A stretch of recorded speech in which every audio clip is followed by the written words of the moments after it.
ஆசீர்வாதத்தின் வாசல். பூமியின் வம்சங்கள் உனக்குள் உன் சந்ததிக்குள் ஆசீர்வதிக்கப்படும் என்று ஆசீர்வாத வாய்க்காலாக என்னை மாற்றினீரே. பூமியின் வம்சங்கள் உனக்குள் உன் சந்ததிக்குள் ஆசீர்வதிக்கப்படும் என்று ஆசீர்வாத வாய்க்காலாக என்னை மாற்றினீரே.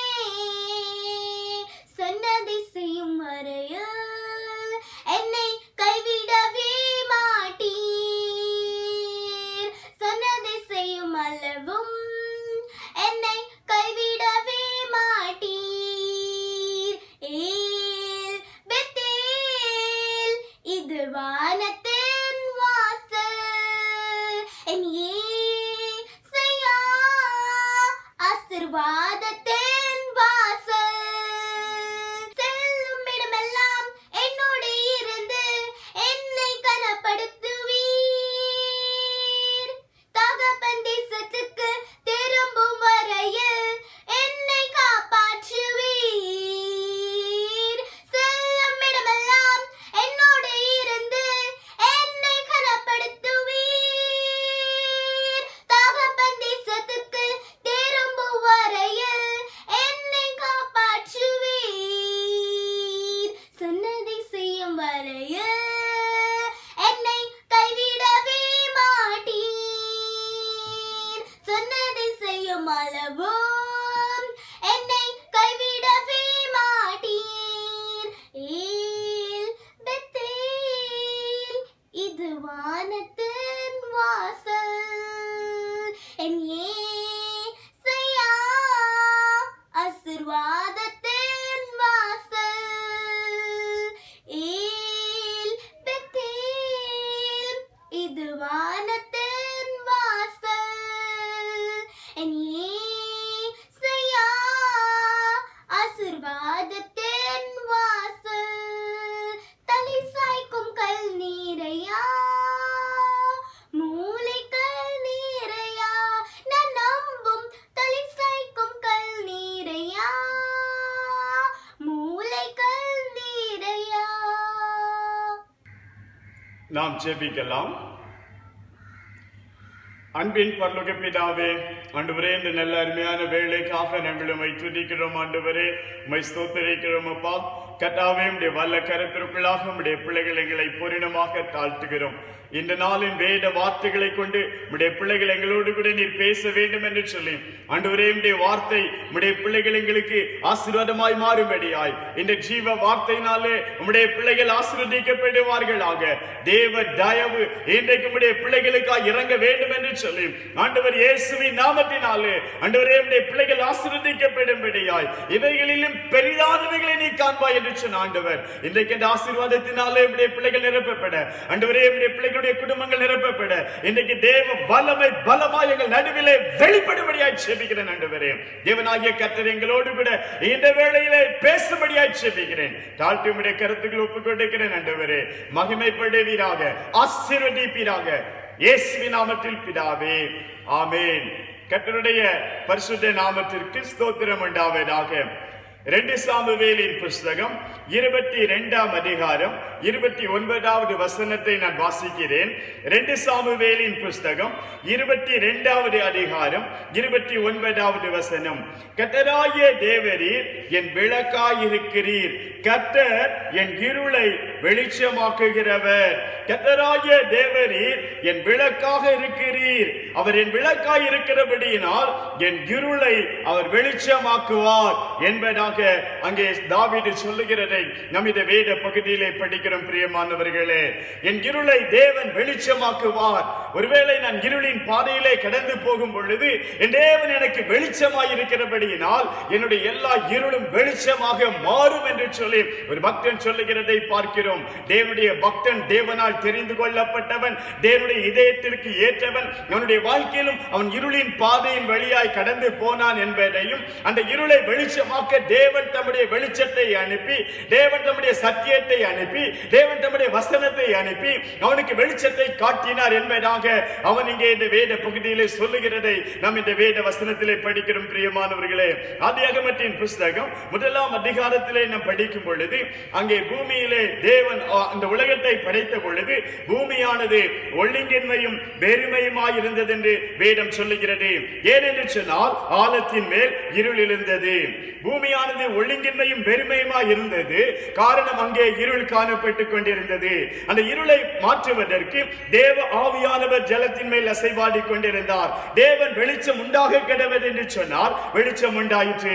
வெளிச்சம் நல்லது என்று தேவன் கண்டார். வெளிச்சத்தையும் இருளையும் தேவன் வெவ்வேறாக அதை பிரித்தார் என்பதாக அன்றைய வார்த்தை சொல்லுகிறதை நாம் இந்த வேத பகுதியிலே பார்க்கிறோம். பிரியமானவர்களே, தேவன் அங்கே அந்த வெளிச்சத்தை உண்டாக்குகிறார். வெளிச்சம் உண்டாக்கப்பட்ட பொழுது இருள் விலகி போகிறது.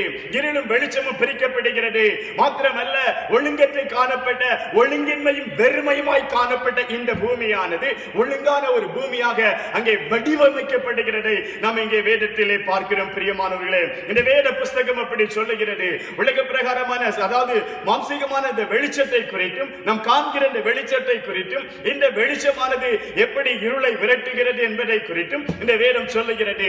அதுபோல ஆவிக்குரிய வாழ்க்கையிலே ஒரு மனிதனுக்குள்ளே காணப்படுகிற இருளை எப்படி தேவனுடைய வசனம் என்கிற வெளிச்சமானது விரட்டி அவனுக்குள்ளே ஆசீர்வாதத்தை கொண்டு வருகிறது, அவனுடைய ஒழுங்கின்மையை மாற்றுகிறது, அவனுடைய வெறுமையை மாற்றுகிறது என்று சொல்லி இந்த நாளிலே நான் ஆண்டவருடைய வார்த்தை உங்களுக்கு முன்பாக கொண்டு வர ஆசைப்படுகிறேன். பிரியமானவர்களே, ஒரு மனிதனை உங்களுக்கு முன்பாக நிறுத்தி இந்த மனிதனுடைய வாழ்க்கையிலே எப்படி அவனுடைய ஒழுங்கின்மை மாறி போனது, ஆண்டவர் அந்த ஒழுங்கின்மையை மாற்றி எப்படி வெளிச்சத்திற்குள்ளே அவனை கொண்டு வந்தார் என்று சொல்லி ஒரே ஒரு மனிதனை நான் இந்த நாளிலே உங்களுக்கு முன்பாக நிறுத்த ஆசைப்படுகிறேன். இந்த வெறுமை மாறுவதற்கு, இந்த ஒழுங்கின்மை மாறுவதற்கு தேவ ஆவியானவர் ஜலத்தின் மேல் அசைவாடி கொண்டிருந்தார் என்பதாக வேதம் சொல்லுகிறது.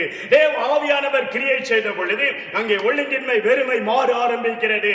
அதுபோலவே தேவ ஆவியானவர் நான் சொல்ல போகிற இந்த மனிதனுடைய வாழ்க்கையிலே அசைவாடி அசைவாடி அசைவாடி 20 வருடங்களாக அவனுடைய வாழ்க்கையிலே தேவன் இடைப்பட்டு அதன் பின்பு அவனுடைய வாழ்க்கையிலே ஒரு வெளிச்சத்திற்குள்ளே கொண்டு வந்தார் என்று வேதம் சொல்லுகிறது. பிரியமானவர்களே, உங்களுக்கு தெரிந்திருக்கும் நிச்சயமாக அந்த மனிதனுடைய பெயர் யாக்கோபு என்று சொல்லி நாம் வேதத்திலே பார்க்கிறோம். ஒரு நாளிலே அவன் தன்னுடைய தகப்பனுடைய வீட்டை விட்டு அவன் வெளியே போன பொழுது அவனுடைய வாழ்க்கையிலே சூரியன் அஸ்தமித்தது என்று வேதம் சொல்லுகிறது. தன் சகோதரனுக்கு பயந்து அவன் தன்னன் தனியனாக ஒரு கோலோடு கூட அவன் தன்னுடைய தேசத்தை விட்டு அவன் வெளியே புறப்பட்டு போகிறான். தன்னுடைய மாமா வீட்டை நோக்கி பிரயாணம் பண்ணுகிறான். போகிற வழியிலே ராத்திரி ஆகி விடுகிறது. ஆகவே அங்கே வேதம் சொல்லுகிறது, 28ஆம் அதிகாரம் ஆதியாகமத்தின் புஸ்தகம் 11ஆம் வசனம் சொல்லுகிறது, ஒரு இடத்திலே வந்து சூரியன் அஸ்தமித்தபடியினால் அங்கே ராத்தங்கி அவ்விடத்து கற்களில் ஒன்றை எடுத்து தன் தலையின் கீழ் வைத்து அங்கே நித்திரை செய்யும்படி அவன் படுத்துக் கொண்டான். சூரியன் அஸ்தமித்தது என்பதாய் ஆண்டவருடைய வார்த்தை சொல்லுகிறது. சூரியன் மறைந்தது என்பதாய் ஆண்டவருடைய வார்த்தை சொல்லுகிறது.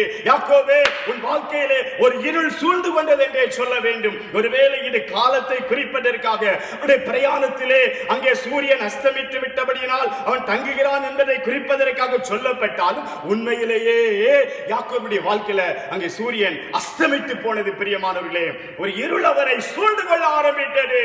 அவனுடைய வாழ்க்கையில ஒரு இருள் அவனை சூழ்ந்து கொள்ள ஆரம்பித்தது. அதன் பின்பு வேதம் சொல்லுகிறது, 4 அதிகாரங்களை தாண்டி இந்த 4 அதிகாரத்தினுடைய கடைசியில 32ஆம் அதிகாரத்துல நீங்க கடைசியில வருவீங்க அப்படின்னு சொன்னா, சூரியன் அவன் பெனியேலை கடந்து போகையிலே சூரியன் உதயமாயிற்று என்பதாய் ஆண்டவருடைய வார்த்தை சொல்லுகிறது. 32ஆம் அதிகாரம் ஆதியாகமத்தின் புஸ்தகம் 31 வசனத்துல சூரியன் உதயமாயிற்று என்று வேதம் சொல்லுகிறது. ஒரு வசனம் சொல்லுகிறது சூரியன் அஸ்தமித்தது என்று சொல்லி, இன்னொரு வசனம் சொல்லுகிறது அவன் வாழ்க்கையிலே சூரியன் உதயமாயிற்று என்று சொல்லி. ஒன்று பெத்தேலின் அனுபவம், இன்னொன்று பெனியேலின் அனுபவம். இந்த ரெண்டு அனுபவத்திற்கு இடையிலே யாக்கோபே உன் வாழ்க்கையிலே நடந்தது என்ன? சூரியன் அஸ்தமித்த காலங்களிலே நீ கடந்து போன பாதை என்ன? அந்த நாட்களிலே நீ கற்றுக்கொண்ட காரியங்கள் என்ன? பின்பு எப்படி அந்த இருண்டு போன அந்த சூரியன் உன் வாழ்க்கையிலே உதயமாயிற்று என்பதை தான் இன்றைக்கு உங்க வாழ்க்கையில ஒரு சூரியன் உதிக்கும் பொழுது நீங்கள் பெற்றுக்கொள்ள போகிற ஆசீர்வாதம் என்ன என்பதை தான் உங்களோடு கூட நான் பகிர்ந்து கொள்ள ஆசைப்படுகிறேன். பிரியமானவர்களே, தேவன் உங்களுடைய வாழ்க்கையிலும் கூட ஒரு சூரியனை வைத்திருக்கிறார், ஒரு வெளிச்சத்தை வைத்திருக்கிறார். இந்த இருளை நீக்குவதற்கு, இன்றைக்கு இருக்கிற இந்த இருளை நீக்கி போடுவதற்கு. இருளின் பாதையின் வழியாய் கடந்து போய் கொண்டிருக்கிறீர்களோ? என்ன செய்வது? சூழ்நிலைகள் இப்படி ஆகிவிட்டது.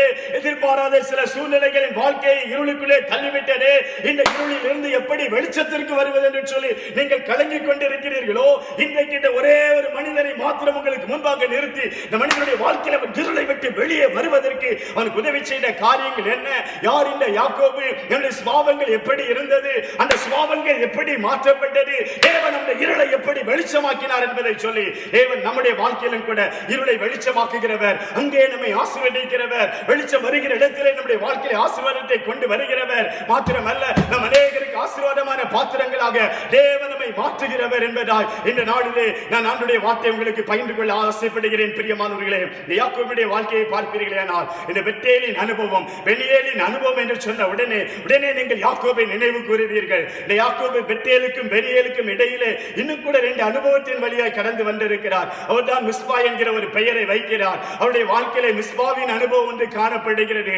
மாத்திரமல்ல, அவர் இன்னுமாக கடந்து வரும் பொழுது ஒரு மக்னாயிமின் அனுபவத்தையும் அவர் பெற்றுக் கொள்ளுகிறார். இந்த அனுபவங்களை எல்லாம் தாண்டிய பின்புதான் பெனியேலின் அனுபவம் வாழ்க்கையிலே உண்டாகிறது. ஒரு சூரியன் உதிக்கிற அனுபவம் வாழ்க்கையிலே உண்டாகிறது. யாக்கோபுடைய வாழ்க்கையிலே எப்படி சூரியன் இருந்தது என்பதையும், எப்படி அவருடைய வாழ்க்கையிலே தொடர்ந்து டார்க்னஸ்ல ஒரு இருளுக்குள்ளே போனான் என்பதையும், எப்படி அந்த இருளை விட்டு வெளியே வந்தான் என்பதையும் இன்றைக்கு நான் உங்களோடு கூட பகிர்ந்து கொள்ள ஆசைப்படுகிறேன். பிரியமானவர்களே, யார் இந்த யாக்கோபு? அவருடைய வாழ்க்கையினுடைய ஆரம்பத்தை பார்ப்பீர்களே ஆனால், அவன் பிறந்த பொழுது தன் தகப்பன் தன் சகோதரனுடைய குடிங்காலை பிடித்துக் கொண்டு பிறந்தான் என்பதாக, தன் சகோதரனுடைய குடிங்காலை பிடித்துக் கொண்டு பிறந்தான் என்பதாக வேதம் சொல்லுகிறது. அவன் அப்படி பிறந்தபடியினால் அவனுக்கு பெயர் வைக்கிறார்கள். அவனுக்கு யாக்கோபு என்று பெயர் வைக்கிறார்கள். அவனுக்கு தட்டி வீழ்த்துபவன், காலை வாருகிறவன். அவன் குடிங்காலை பிடித்தபடியினால் அவன் காலை வாரி விடுகிறவன், அவன் வாருகிறவன் என்று சொல்லி அவனுக்கு பெயர் வைக்கப்படுகிறது. அவன் சுபாவமும் அப்படித்தான் காணப்படுகிறது.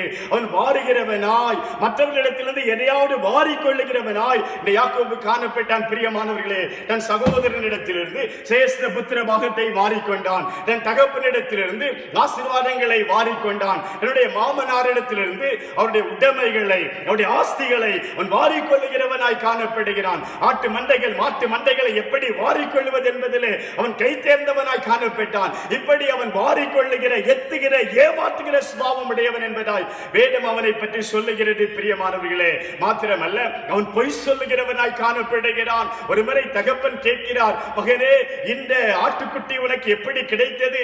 எப்படி இவ்வளவு சீக்கிரமாக உனக்கு இந்த மிருகம் கிடைத்தது? நீ எப்படி இந்த மிருகத்தை நீ வேட்டையாடி எனக்கு நீ ஒரு நல்ல சமையல் பண்ணி கொண்டு வந்தாய் என்று சொல்லி கேட்ட பொழுது அவன் சொல்லுகிறான், உம்முடைய தேவனாகிய கர்த்தர் அதை எனக்கு கிடைக்க பண்ணினார் என்று சொல்லி ஏசாவினிடத்திலே தகப்பன் சொல்லி அனுப்புகிறார். நீ காட்டிற்கு போ, வனத்திலே போய் நல்ல மிருகமாக வேட்டையாடி சமைத்து கொண்டு வா, நான் உன்னை ஆசீர்வதிக்கும்படி இதை செய் என்று சொன்ன பொழுது அங்கே இந்த காரியத்தை தாயும் மகனுமாக, அதாவது ரெபெக்காலும் யாக்கோபுமாக அவர்கள் தந்திரம் பண்ணி தகப்பனை ஏமாற்றும் பொழுது அவர்கள் காட்டு மிருகத்திற்கு பதிலாக ஒரு ஆட்டுக்குட்டியை அடித்து அதை சமையல் பண்ணி அதை தகப்பனிடத்திலே கொண்டு வருகிறான் யாக்கோபு. அங்கே தகப்பனை ஏமாற்றுவதற்குரிய அத்தனை காரியங்களை செய்து வருகிறான். அவருக்கு கண் தெரியாது. ஆகவே அவர் கேட்கிறார், மகனை, இது இத்தனை சீக்கிரம் உனக்கு எப்படி அகப்பட்டது? அவன் தேவனுடைய நாமத்தை சொல்லி போய் சொல்லுகிறான், உம்முடைய தேவனாகிய கர்த்தர் அதை எனக்கு கிடைக்க பண்ணினார். அவன் பொய் சொல்றதுல கூட அவன் துணிகரமாய் தேவனுடைய நாமத்தை பயன்படுத்தி, தேவனுடைய நாமத்தை உபயோகப்படுத்தி பொய் சொல்லுகிறதை பார்க்கிறோம். பிரியமானவர்களே, அவன் ஏமாற்றுகிறவன், தகப்பனை ஏமாற்றி ஆஸ்தியை, தகப்பனுடைய ஆசீர்வாதங்களை பிடுங்குகிறான். அண்ணனை ஏமாற்றுகிறவனாய் காணப்படுகிறான். அவனுக்கு ஏமாற்றுகிற சுபாவம் காணப்படுகிறது. பிரியமானவர்களே, பொய் சொல்லுகிற சுபாவங்கள் அவனுக்குள்ளே காணப்படுகிறது. மாத்திரமல்ல, அவன் பேரம் பேசுகிறவன். உனக்கு கூழ் வேணும்னா நீ எனக்கு சேஷ்ட புத்திர பாகத்தை தந்துடணும். அவன் பேரம் பேசுகிறவன். மாத்திரமல்ல, மாமனார் இடத்துல 7 வருஷம் வேலை செஞ்சா இந்த பொண்ணை எனக்கு திருமணம் செய்து கொடுக்க வேண்டும், எனக்கு இவ்வளவு சம்பளம் தர வேண்டும், நமக்கு தொடர்ந்து உடைய அந்த ஆடுகளை மாடுகளை மேய்க்க வேண்டுமே, ஆனால் எனக்கு இதெல்லாம் எனக்கு சம்பளமாய் இருக்க வேண்டும் என்று சொல்லி என் மாமனாரோடு கூட பேரம் பேசுகிறவன் கடவுளோடே பேரம் பேசுகிறவனாய் காணப்பட்டவன் ஆண்டவரிடத்திலே சொன்னான். ஆண்டவர் அவனுக்கு வாக்கு கொடுத்த பொழுது, இவைகளை எல்லாம் நீர் செய்வீரேயானால், நான் கேட்கிறத இதை நீர் எனக்கு கொடுப்பீரேயானால், ஆண்டவரே நீர் எனக்கு தேவனாய் இருப்பீர், நான் எனக்கு தருகிறதெல்லாம் 10% உமக்கு தசமமாக செலுத்துவேன் என்பதாய் ஆண்டவரிடத்திலே பேரம் பேசுகிற அந்த சுபாவம் உடையவனாய் இந்த யாக்கோபு காணப்படுகிறான். பிரியமானவர்களே, இதுதான் யாக்கோபனுடைய சுபாவமாக காணப்படுகிறது. மற்றவர்களை ஏமாற்றுவதிலே கை தேர்ந்தவனாக, எத்தனாக, பொய் சொல்லுகிறவனாக, பேரம் பேசுகிறவனாக, எப்படியாவது வாழ்க்கையிலே முன்னேற வேண்டும் என்கிற அந்த ஒரு எண்ணத்திலே அவனுடைய வாழ்க்கையை அவன் ஓட்டிக் கொண்டிருக்கிறதை நாம் சத்திய வேதாகமத்திலே பார்க்கிறோம். பிரியமானவர்களே, அப்படி மற்றவர்களை ஏமாற்றியாவது எப்படியாவது வாழ்க்கையிலே முன்னேற வேண்டும், எப்படியாவது வாழ்க்கையிலே சம்பாதிக்க வேண்டும் என்கிற ஒரு சராசரி மனிதன் தான் இந்த யாக்கோபு. ஆனால் இவர் விசுவாச வீரர் பட்டியலிலே வருகிறார். முற்பிதாக்களுடைய பட்டியலிலே இந்த யாக்கோபு வருகிறார். எப்படி அவருடைய வாழ்க்கையிலே தேவன் செயல்படுகிறார் பாருங்க. அவருடைய வாழ்க்கையிலே அங்கே வேதம் சொல்லுகிறது, இவன் ஒரு குறிப்பிட்ட இடத்திற்கு வந்த பொழுது அங்கே சூரியன் அஸ்தமித்தது என்பதாக வேதம் சொல்லுகிறது. பிரியமானவர்களே, சூரியன் அஸ்தமித்த அந்த இடத்துல தேவன் அவனோடு கூட அங்கே இடைபடுகிறதை பார்க்கிறோம். தேவன் அந்த ராத்திரியிலே அங்கே அந்த பெத்தேலின் அனுபவம் ஆரம்பிக்கிறது. பெத்தேலிலே தேவன் அவனோடு கூட பேசுகிறார். அந்த ராத்திரி வேளையிலே தேவன் அவனுக்கு சொப்பனம் கொடுக்கிறார். அந்த சொப்பனத்தில் கர்த்தர் அங்கே தேவன் அவனுக்கு சொப்பனம் கொடுக்கிறார். ஒரு ஏணி பூமியிலே வைக்கப்பட்டிருந்தது, அது நுனி வானத்தை எட்டி இருந்தது. அதிலே தேவதூதர் ஏறுகிறவர்களும் இறங்குகிறவர்களும் இருந்தார்கள். அதற்கு மேலாக கர்த்தர் நின்று, நான் உன் தகப்பனாகிய ஆபிரகாமின் தேவனும் ஈசாக்கின் தேவனும் ஆகிய கர்த்தர், நீ படுத்திருக்கிற பூமியை உனக்கும் உன் சந்ததிக்கும் தருவேன். உன் சந்ததி பூமியின் தூளை போல் இருக்கும். நீ மேற்கேயும் கிழக்கேயும் வடக்கேயும் தெற்கேயும் பரம்புவாய். உனக்குள்ளும் உன் சந்ததிக்குள்ளும் பூமியின் வம்சங்கள் எல்லாம் ஆசீர்வதிக்கப்படும். நான் உன்னோடு இருந்து நீ போகிற இடத்திலெல்லாம் உன்னை காத்து இந்த தேசத்திற்கு உன்னை திரும்பி வர பண்ணுவேன். நான் உனக்கு சொன்னதை செய்யும் அளவும் உன்னை கைவிடுவதில்லை என்றார் என்று ஆண்டவர் அவனோடு கூட பேசுகிறார். பிரியமானவர்களே, ஆனா அவன் பயப்படுகிறான். அவன் எழும்புறான். எழும்பி, எப்பா இந்த இடம் எவ்வளவு பயங்கரமா இருக்குது, இது தேவனுடைய வீடே அல்லாமல் வேற இல்ல, இது வானத்தின் வாசல் அப்படின்னு சொல்லி, இந்த ஊருக்கு என்ன பேருப்பா எவ்வளவு வச்சிருக்காங்க, அந்த ஊருக்கு லூசு அப்படின்னு பேர் வச்சிருக்காங்க. யாரப்பா இந்த ஊருக்கு லூசு பேர் வச்சது?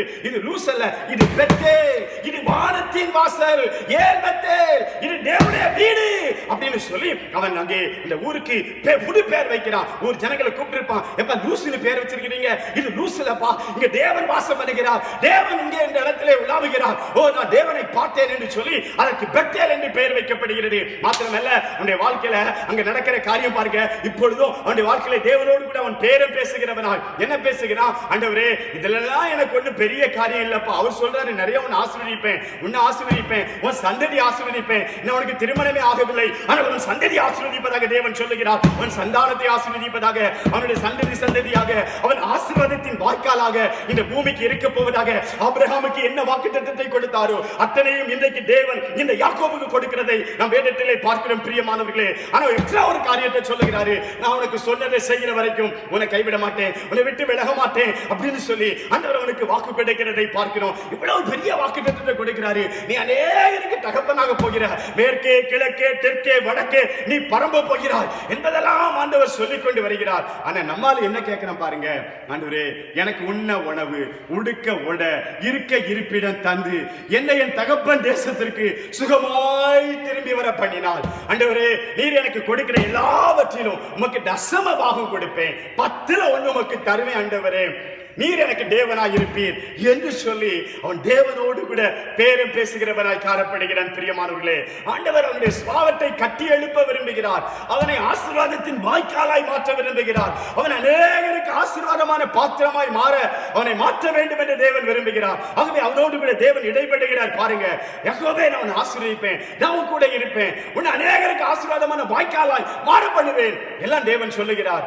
அவன் அவனுடைய காரியத்தையே சொல்லிக் கொண்டிருக்கிறதை நாம் இங்கே வேதத்தில் பார்க்கிறோம். பிரியமானவர்களே, பிரியமானவர்களே, தேவனுடைய வாழ்க்கையில ஒவ்வொருடைய வாழ்க்கையிலும், என்னுடைய வாழ்க்கையில, உங்களுடைய வாழ்க்கையில தேவன் எதிர்பார்க்கிற காரியம் முதலாவது தேவனுடைய சுபாவங்களை கட்டி எழுப்ப விரும்புகிறார். அவரை போல நாம் மாற வேண்டும் என்று சொல்லி கிறிஸ்துவின் ஜீவன் நம்மிலே உருவாக வேண்டும் என்று விரும்புகிறார். மாத்திரமல்ல, கிறிஸ்துவின் ஜீவனை நாம் மற்றவர்களுக்கு கொடுக்கிறவர்களாக காணப்பட வேண்டும். இதுதான் தேவன் நம்மிடத்தில் எதிர்பார்க்கிற முக்கியமான காரியங்கள். பிரியமானவர்களே, என் பிள்ளை என்கிட்ட கேட்குது, டாடி எனக்கு ஐஸ்கிரீம் வேணும் அப்படின்னு கேட்குது, எனக்கு சாக்லேட் வேணும் அப்படின்னு சொல்லி கேட்குது.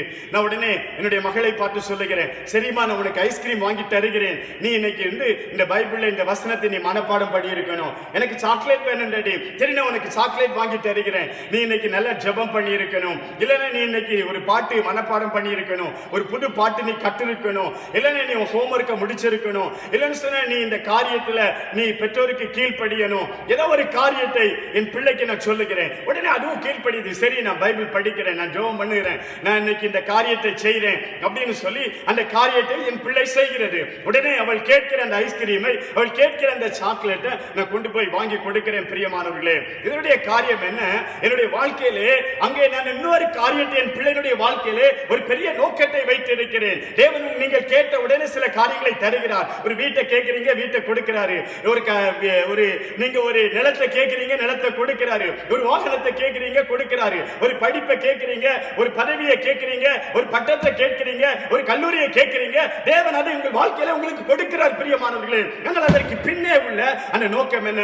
ஏன் உங்களுக்கு தாளந்துகளை கொடுத்தார்? ஏன் உங்களுக்கு திறமைகளை கொடுத்தார்? ஏன் உங்களுக்கு செல்வத்தை கொடுத்தார்? ஏன் நமக்கு செல்வாக்குகளை தருகிறார்? அதன் பின்னே இருக்கிற காரியம் என்ன? நான் கேட்டேன், அவர் தருகிறார். உபவாசம் தருகிறார். ஆண்டவரை தேடினேன், தருகிறார். அதிகமாய் வேதத்தை தியானித்தேன். என் வாழ்க்கையில ஒரு சிறு சிறு ஆசீர்வாதங்களை தேவன் என் வாழ்க்கையிலே கண்டு கொண்டிருக்கிறார். பிரியமானவர்களே, இன்னைக்கு அநேகருடைய வாழ்க்கையில இதிலேயே திருப்தி அடைந்து விடுகிறார்கள். ஆண்டவரை தேடுகிறார்கள், உபவாசம் இருக்கிறார்கள், ஜெபிக்கிறார்கள், ஆலயத்திற்கு வருகிறார்கள், தசம பாகங்களை கொடுக்கிறார்கள், காணிக்கைகளை கொடுக்கிறார்கள், அள்ளி அள்ளி கொடுக்கிறார்கள். இதையெல்லாம் எதற்காக செய்கிறார்கள் என்று சொன்னால், கொடுத்தால் அவர் தருவார், கொடுத்தால் அவர் எனக்கு பல மடங்கு திருப்பி கொடுப்பார்.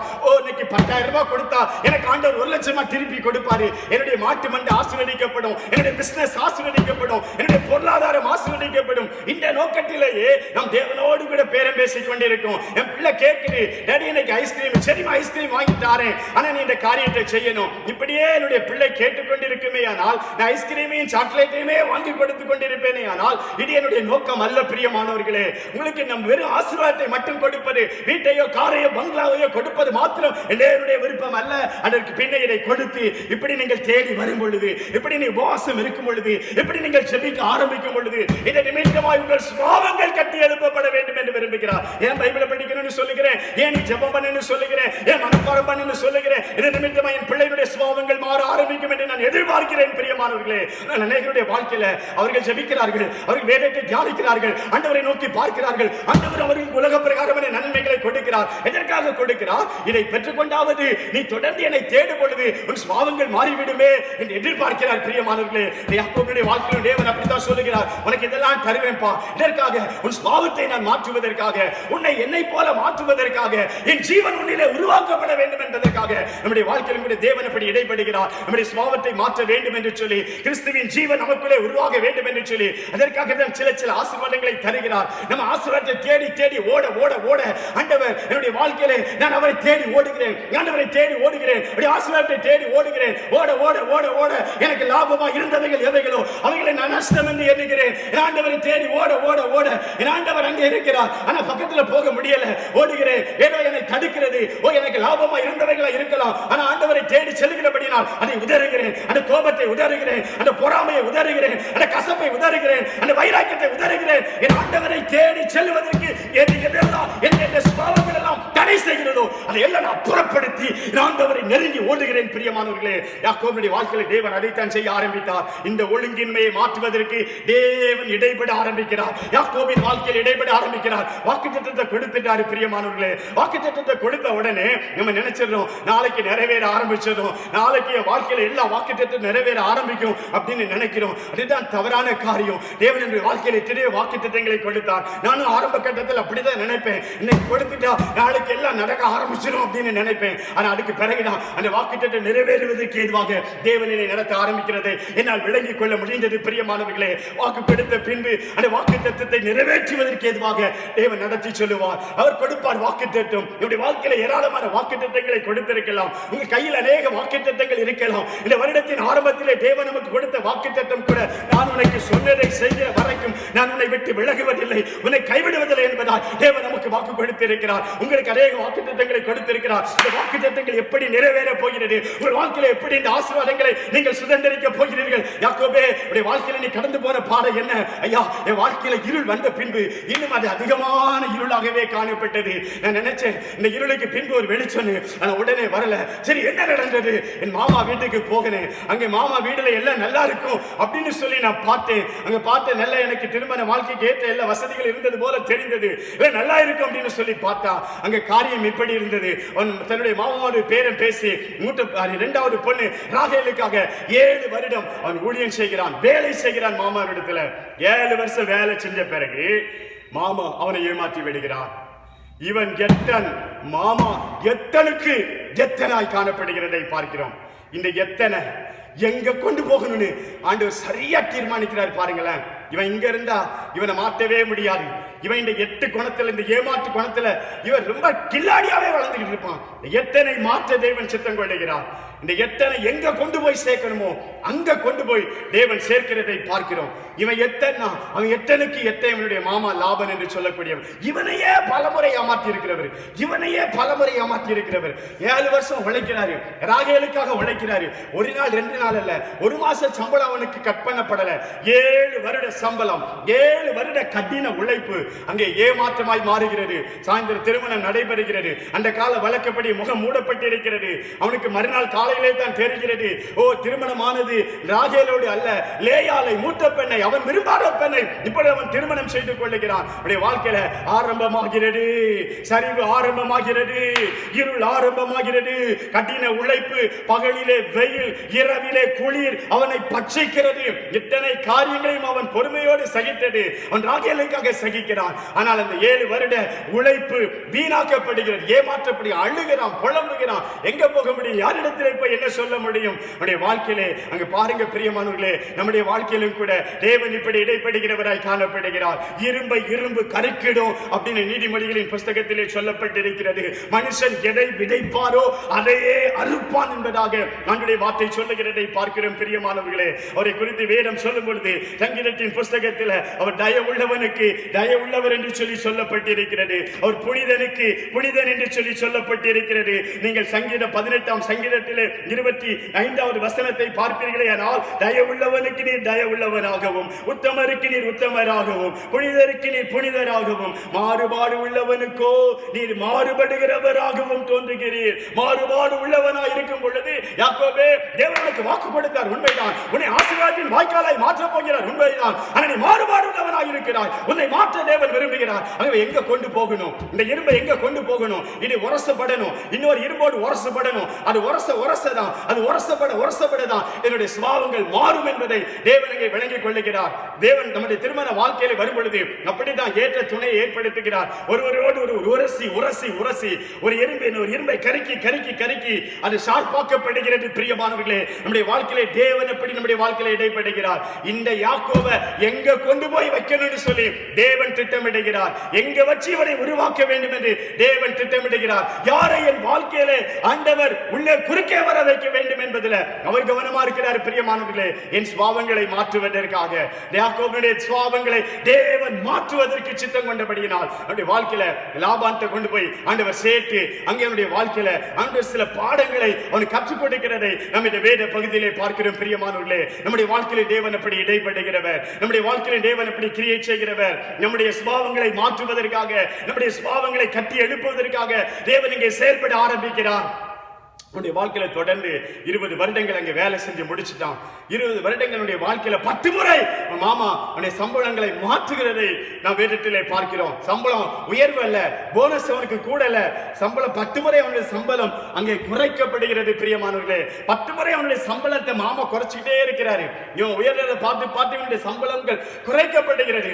ஆனாலும் கூட தேவன் அவனோடு கூட தான் இருக்கிறார். இப்ப பாருங்க, 20 வருடம் ஆயிடுச்சு. அவனுடைய வாழ்க்கையில தேவன் அவனோடு இடைப்பட்டு அவனுடைய இருளின் பாதையின் வழியாக கடந்து போகிறான். அநேக கஷ்டங்கள், பாடுகள், பிரச்சனைகள், போராட்டங்கள் எல்லாவற்றையும் அவன் சகித்து இதுக்கு மேல இங்க இருக்க முடியாது, இதுக்கு மேல இங்க சமாளிக்க முடியாது அப்படிங்கிற ஒரு கட்டத்துக்கு அவன் இங்கே வருகிறதை பார்க்கிறோம். பிரியமானவர்களே, நம்முடைய வாழ்க்கையிலும் கூட பிரியமானவர்களே, வேதம் சொல்லுகிறது, மனிதன் எதை விதைக்கிறானோ அதை அறுக்கிறவனாய் காணப்படுகிறான். யாக்கோபுடைய வாழ்க்கையில அவன் அன்றைக்கு விதைத்தான், அவன் அன்றைக்கு தன் தகப்பனை ஏமாற்றினான், அன்றைக்கு தன்னுடைய சகோதரனை ஏமாற்றினான். இன்றைக்கு ஒருவன் மூலமாய் அவன் ஏமாற்றப்படுகிறான். எனக்கு தெரியும் ஒருவரை, அவர் 5க்கும் 10க்கும் மற்றவர்களை ஈஸியா ஏமாற்றுவாரு. 5 ரூபாய்க்கும் 10 ரூபாய்க்கு ஈஸியா மற்றவர்களை ஏமாற்றக்கூடியவர், ஏமாற்றுவதிலே மிகவும் கை தேர்ந்தவர்.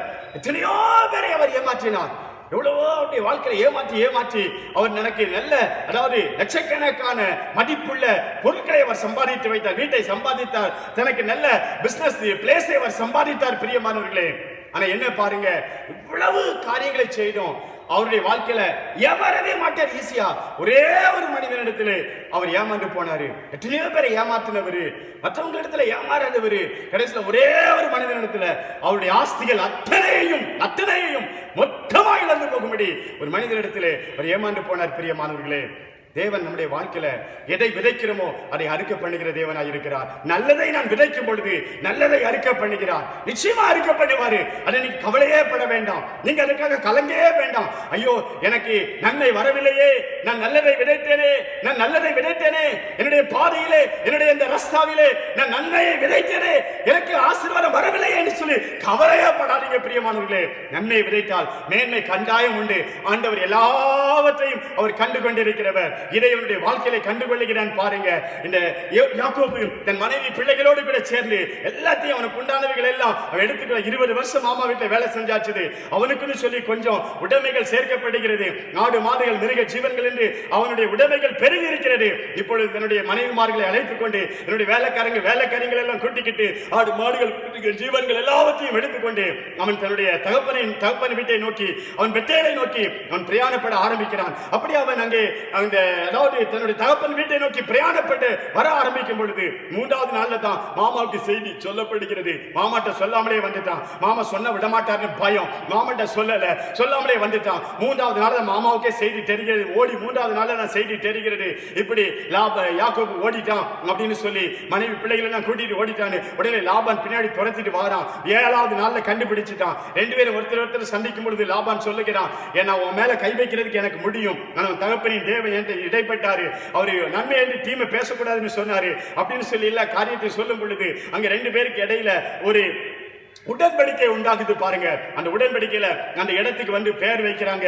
அந்த பேர் வைக்கும் பொழுது ஜெகசதுரா அப்படின்னு சொல்லி அந்த இடத்துக்கு பேரு, ஒரு கற்குவையலை அவர்கள் குவித்து போட்டு உடன்படிக்கை பண்ணுகிறார்கள். ஜெகசதுரா அப்படின்னு சொல்லி அதற்கு லாபான் பெயர் வைக்கிறாரு. கலேயத் அப்படின்னு சொல்லி இவரு யாக்கோபு பெயர் வைக்கிறாரு. ஆனா கடைசியில தேவனே நமக்கு சாட்சி அப்படின்னு சொல்லி, தேவனே உனக்கும் எனக்கு இடையில சாட்சி அப்படின்னு சொல்லி அவர் சொல்லுகிறாரு. அதாவது லாபான் சொல்லுகிறாரு, இந்த இடத்துக்கு மிஸ்பா, நம்முடனே ஒருவரும் இல்லை, பார் தேவனே எனக்கும் உனக்கும் சாட்சி என்று சொன்னபடியினால் அது மிஸ்பா என்று பெயர் பெற்றது. மிஸ்பா என்று சொன்னால் தேவனே நமக்கு இடையில சாட்சி, வேற யாரும் சாட்சி கிடையாது. இனி என் பிள்ளைகளை நான் உன்னோடு அனுப்ப வேண்டி இருக்குது, என் பிள்ளைகளை அழைத்து சொல்லுகிறாய், ஆனா என் பிள்ளைகளுக்கு எதுவும் வரக்கூடாது. நீ என் குமார்த்திகளை துன்பப்படுத்தி அவர்களை இல்லாமல் வேற ஸ்திரீகளை விவாகம் பண்ணினாயானால் கர்த்தர் எனக்கும் உனக்கும் நடு நின்று கண்காணிக்க கடவர், நம்முடனே ஒருவரும் இல்லை, பார் தேவனே எனக்கும் உனக்கும் சாட்சி என்று சொல்லி அந்த இடத்துக்கு மிஸ்பா என்று பெயர் வைக்கிறாய். பார், யாருமே கிடையாது, யாருமே நம்மை கவனிக்கிறதுக்கு கிடையாது. இனி நீ தனியே புறப்பட்டு போக போகிறாய். என் பிள்ளைங்களுக்கு தொந்தரவு கொடுக்க கூடாது, வேற திருமணம் பண்ணக்கூடாது, வேற பெண்களை நீ விவாகம் பண்ணக்கூடாது அப்படின்னு சொல்லி மாமா சொல்லி அங்கே அனுப்புகிறதை பார்க்கிறோம். இதற்கு யார் சாட்சி அப்படின்னா ஆண்டவர் தான் சாட்சி அப்படின்னு ஆண்டவர் அங்கே முன்னிலைப்படுத்தப்படுகிறதை, ஆண்டவர் அங்கே முக்கியத்துவப்படுத்தப்படுகிறதை நாம் இங்கே வேதத்திலே பார்க்கிறோம். அவரை நிறுத்தி வேற யாரும் சாட்சி சொல்ல முடியாது, அவர் சரியாய் சாட்சி சொல்லுகிறவர். இந்த உலகத்திலே பிரியமானவர்களே, எத்தனையோ சாட்சிகள் மூடப்படுகிறது, எத்தனையோ இடங்களிலே பணத்தை கொடுத்து சாட்சியை அவர்கள் விலைக்கு வாங்கி விடுகிறார்கள், மிரட்டி சாட்சியை பணிய வைக்கிறார்கள். ஆனா என் தேவன் சாட்சி சொல்லுகிறவர், என் தேவன் சாட்சி சொல்லுகிறவர், என் தேவன் யாருக்கும் முகதாட்சியம் பார்க்கிறவர் அல்ல, தேவனே சாட்சியா இருக்கிறவர். உங்க வாழ்க்கை பாதையில போய் கொண்டிருக்கிறீங்க, உங்களுக்கு நன்மை நடக்கல, மற்றவர்கள் உங்களுக்கு தீமை செய்வது போல காணப்படுகிறது என்று நினைக்கிறீர்களா? தேவன் பார்த்து கொண்டிருக்கிறார், தேவன் சாட்சி சொல்லுவார், தேவன் உங்களுக்காக கிரியைகளை நடப்பிப்பார். உங்களுடைய வாழ்க்கையில உங்களுக்கு தேவன் ஆசீர்வாதத்தை தருகிறார், தேவன் சாட்சி சொல்லுகிறவர், தேவன் நமக்கு சாட்சியா இருக்கிறவர். இந்த கடைசியில் ஒருவேளை இந்த உலக வாழ்க்கையில ஒரு மனிதன் தப்பி போனாலும் கூட கடைசியில அவனை நித்தியத்திலே வந்து தேவன் அவனுக்கு முன்பாக நிற்பார், தேவன் அவனோடு கூட இடைப்படுவார், அவன் செய்த காரியங்கள் எல்லாம் அவனுக்கு முன்பாக வைப்பார். பிரியமானவர்களே, தேவன் நமக்கு சாட்சி என்கிற பாடத்தை யாக்கோபு இங்கே கற்றுக்கொள்ளுகிறான். இந்த இருளின் பாதையிலே அவன் கடந்து போகும் பொழுது தேவன் அவனை வெளிச்சத்தை நோக்கி நடத்தி கொண்டு வரும் பொழுது அவனை பெரியேலை நோக்கி நடத்தி வந்து கொண்டிருக்கிறார். நீ பெரியேலை நோக்கி போய் கொண்டிருக்கிறாய். உன் வாழ்க்கையிலே பாடங்களை கற்றுக்கொண்டிருக்கிறாய். உன் வாழ்க்கையிலே நீ கற்றுக்கொள்ள வேண்டிய பாடங்கள் ஏராளமானது. நீ ஏமாற்றிக் கொண்டிருந்தவன் இப்பொழுது உன் வாழ்க்கையிலே நீ மற்றவர்களை ஏமாற்றிக் கொண்டிருந்தவன் வாழ்க்கையிலே தேவன் இடைப்பட்டுக் கொண்டிருக்கிறார். தேவன் பார்க்கிறவர், தேவன் கவனிக்கிறவர், தேவன் சாட்சி சொல்லுகிறவர் என்கிற பாடத்தை யாக்கோபு தன் வாழ்க்கையிலே கற்றுக்கொள்ளுகிறான். பிரியமானவர்களே, அவனுடைய வாழ்க்கையிலே உருண்டு பிறண்டு எழும்பி தேவனோடு கூட அவன் இடைப்படுகிறவராய் இப்பொழுது மாற ஆரம்பிக்கிறான். தொடர்ந்து அவன் வாழ்க்கை பயணமானது போய்கொண்டிருக்கிறது. அந்த மிஸ்பாவை தாண்டி வருகிறான். மிஸ்பாவை தாண்டி வந்த பின்பு இப்பொழுது அவனுடைய வாழ்க்கையிலே தன் சகோதரனை சந்திக்கும்படியாய் அவன் தன் பெற்றோரை சந்திக்கும்படியாய் போய்கொண்டிருக்கிறான். அங்கு போற வழியில அவனுக்கு ஆண்டவர் இடையிலே தரிசனமாகிறார். மக்னாயிம் என்கிற இன்னொரு அனுபவம். யாக்கோபு தான் அந்த இடங்களுக்கெல்லாம் பெயர் வைக்கிறான். பெத்தேல் பெயர் வச்சது யாக்கோபு தான். பெனியேல் பெயர் வச்சது யாக்கோபு தான். மக்னாயிம் பெயர் வச்சது யாக்கோபு தான். சுக்கோத் அப்படிங்கிற இடத்துக்கு பெயர் வச்சது யாக்கோபு தான். மிஸ்பான பேரு யாக்கோபு லாபான சேர்ந்து தான் வைக்கிறாங்க. இப்படி அநேக பெயர்கள் யாக்கோபினால் வைக்கப்பட்டதாக வேதத்தில் ஒரு இடத்துக்கு போன அந்த இடத்துக்கு டக்குன்னு பேர் வைக்கிற சுபாவம் உடையவர் இந்த யாக்கோபு. பாருங்க, இவர் இப்ப மக்னாயிம் அப்படிங்கிற ஒரு இடத்துக்கு வராரு. வேதம் சொல்லுகிறது, அவன் 32ஆம் அதிகாரத்துல யாக்கோபு அவர்களை கண்ட பொழுது தேவ தூதர்கள் அவனை சந்தித்தார்கள் என்று வேதம் சொல்லுகிறது. 1ஆம் வசனம், யாக்கோபு பிரயாணம் பண்ணுகையில் தேவ தூதர்கள் அவனை சந்தித்தார்கள். யாக்கோபு அவர்களை கண்டபோது இது தேவனுடைய சேனை என்று சொல்லி அந்த ஸ்தலத்திற்கு மக்னாயிம் என்று பெயரிட்டான். யாக்கோபு பெயரிடுகிறான். இந்த ஸ்தலத்திற்கு என்ன பெயர் தெரியுமா? தேவனுடைய சேனை. அவன் ஒரு பெரிய சேனையை பார்க்கிறான். ஆண்டவர் அவனோடு பேசுகிறார். அருமையான யாக்கோபு, உன்னோடு பேசுகிறார். உங்களோடு தேவன் பேசுகிறார். என்ன பேசுகிறார்? மகனை பயப்படாதே, நான் ஒரு பெரிய சேனையா உனக்கு இருக்கிறேன் அப்படின்னு ஆண்டவர் அவனோடு பேசுகிறார். பிரியமானவர்களே, சில வேளையிலே தேவன் நம்மோடு பேசுகிறார். ஆனால் அவர் என்ன பேசுகிறார் என்பதை அவன் விளங்கிக் கொள்ள முடியாமல் போய்விடுகிறது. யாக்கோபு அவனுக்கு ஏன் விளங்கிக் கொள்ள முடியவில்லை? ஆண்டவர் அவனுக்கு முன்னதாகவே சொல்லுகிறார். ஓ, ஏசா வருகிறான். அதற்கு அடுத்த வசனங்களிலே நீங்கள் பார்ப்பீர்களேயானால் ஏசா வருகிறான், அதுவும் 400 பேரோடு கூட வருகிறான் என்கிற செய்தி அவனுக்கு வருகிறது. அவர் ஒரு சேனையோடு வருகிறான். ஏசா வருகிறான், இவனை எதிர்கொண்டு வருகிறான். 400 பேரை தன்னோடு அழைத்துக் கொண்டு வருகிறான். ஏ யாக்கோபே, இந்த ஏசாவின் சேனையை காட்டிலும் ஒரு பெரிய சேனையை நீ கண்டாயே. ஏன் தெரியுமா? இந்த சேனை உனக்கு துணையாய் இருக்கிறது என்பதை நீ விளங்கிக் கொள்வதற்காகத்தான் ஆண்டவர் பேசுகிறார். ஒரு மனிதன், அந்த மனிதன் தேவனோடு கூட தொடர்பு இல்லாத மனிதன், அங்கே தேவன் அவனோடு கூட பேசினால் கூட அந்த சத்தத்தை அவனால் கேட்க முடியாது. பிரியமானவர்களே, ஒருவேளை நீங்கள் ஆண்டவருக்கு உங்களுக்கு தூரமாக இருப்பீர்களேனால் இன்றைக்கு நான் உங்களோடு பேசுகிறேன். உங்களுக்கு வாக்குத்தத்தங்களை கொடுக்கிறேன். தேவன் உங்களுக்கு செய்ய வேண்டிய காரியத்தை இப்பொழுது நான் உங்களோடு கூட பேசிக் கொண்டிருக்கிறேன். ஆனால் உங்கள் இருதயம் ஆண்டவரை விட்டு தூரமாக இருக்குமேயானால் இந்த வார்த்தைகளை விளங்கிக் கொள்ள முடியாமல் போய்விடும். பிரியமானவர்களே, தேவனுக்கு எனக்கு இடையில் உள்ள அந்த ஐக்கியம், அந்த ரிலேஷன்ஷிப், அந்த ஃபெல்லோஷிப், அது மிகவும் அது ஒற்றுமையாய் அது தேவனோடு இசைந்து செல்கிறதாய் காணப்படும் பொழுது தேவன் என்ன சொல்லுகிறாரோ அதை என்னால் விளங்கிக் கொள்ள முடியும். தேவன் சொல்லுகிறதை என்னால் அறிந்து கொள்ள முடியும். அவருக்கு பிரியமானவர்களுக்கு தாம் தெரிந்து கொள்கிற வழியை தேவன் போதிக்கிறார். தேவன் கற்றுக் கொடுக்கிறார். பயப்படாமல் இருப்பதற்கு பாடம் கற்றுக் கொடுக்கிறார். நீ பயந்து கொண்டிருக்கிறாய். உன் அண்ணனை பார்த்து பயப்பட போகிறாய். அவன் 400 பேரோடு வரப்போகிறானே என்று பயப்பட போகிறாய். ஒரு பெரிய சேனையோடு வருவானே என்று பயப்படுகிறாய். ஆகவே யாக்கோபே, நீ பயப்படாதே என்பதற்காகத்தான் ஒரு பெரிய சேனையை நான் உனக்கு காட்டுகிறேன். ஆனால் நீ பயந்து கொண்டிருக்கிறாயே. ஒரு நாளிலே எலிசாவின் வேலைக்காரன் பயப்படுகிறான். ஐயா, என் ஆண்டவனே, அங்க பாரும், சீரியாவின் படை பாரும், நம்மை சுற்றிலா ரதங்கள் குதிரைகள் வந்து நம்மை சூழ்ந்து கொண்டது என்று சொல்லும் பொழுது எலிசா சொல்லுகிறான். எலிசா பயப்படல, எலிசா கலங்கல.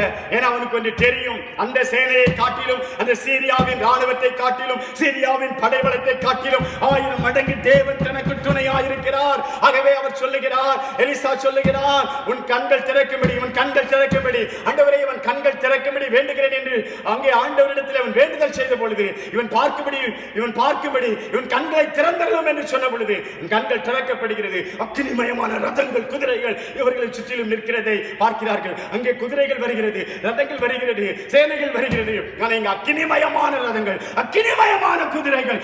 எத்தனை தேவன் பாதுகாப்பு கொடுக்கிறார். அங்க குதிரை, இங்க அக்கினி குதிரை, ரதங்கள், இங்க அக்கினி ரதங்கள். தேவன் தம்முடைய பிள்ளைகளை சுற்றிலும் அக்கினி கோட்டையாய் இருக்கிறதை பார்க்க முடிகிறது. பிரியமானவர்களே, அன்றைக்கு எலிசாவால் பார்க்க முடிந்தபடினால் அவன் தைரியமா இருக்கிறான். பெரிய ராணுவமே வரட்டும், சீரிய ராணுவமே வரட்டும், எனக்கு பயம் இல்லை.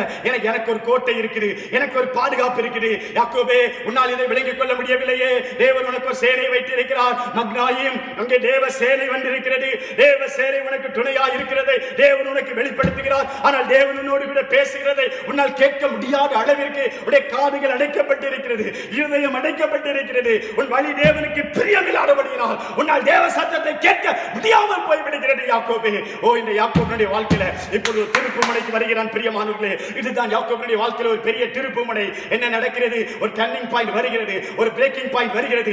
வாழ்க்கையில ஒரு பிரேக்கிங் பாயிண்ட். இப்போ புதிய இடத்துக்கு வருகிறாரு, பெனியேல் அப்படிங்கிற ஒரு இடத்துக்கு வருகிறாரு. இதுக்கு முன்னாடி அவனுடைய வாழ்க்கையில அவன் பெத்தேலுங்கிற அனுபவத்தின் வழியாய் வந்திருக்கிறான், மிஸ்பா என்கிற அனுபவத்தின் வழியாய் வந்திருக்கிறான். அவன் அங்கே மக்னாயிம் என்கிற ஒரு அனுபவத்தின் வழியாய் கடந்து வந்து இப்போ அவன் வருகிறான், பெனியேலுங்கிற இடத்துக்கு வந்தான். பெனியேலுங்கிற இடத்துக்கு வந்த பொழுது எல்லாவற்றையும் தனிமைப்படுத்தினான், எல்லாவற்றையும் தனிமைப்படுத்தினான், எல்லாரையும் அக்கறைப்படுத்தினான். அவன் தேவ சமூகத்தை நோக்கி ஓட ஆரம்பிக்கிறான். இனி எனக்கு தஞ்சாவூர் தான், இனி அவர் தான் எனக்கு எல்லாம், இனி அவர் தான் எனக்கு துணை, இனி அவர் தான் என்னை உயர்த்த முடியும், இனி அவர் தான் எனக்கு நன்மை செய்ய முடியும். எல்லாவற்றையும் அப்புறப்படுத்தப்படுகிறார்.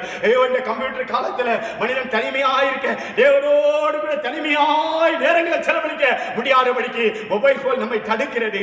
அநேக சூழ்நிலைகள் நம்மை தடுக்கிறது, வேலைகள் நம்மை தடுக்கிறது, நம்முடைய வாழ்க்கையிலே நம்முடைய தொழில் நம்மை தடுக்கிறது. ஆனா யாக்கோபுடைய வாழ்க்கையிலே ஒரு முழுவதுமாய், அவன் ராத்திரி முழுவதுமாய் முதலாவது முழு இரவு ஜெபத்தை ஏறெடுக்கிறான். முதல் முழு இரவு ஜெபம் பண்ணின ஒரு மனிதன் இங்கே யாக்கோபாய் காணப்படுகிறார். 20 வருடமாய் அவர் தேவனை தேடினாரா தெரியாது.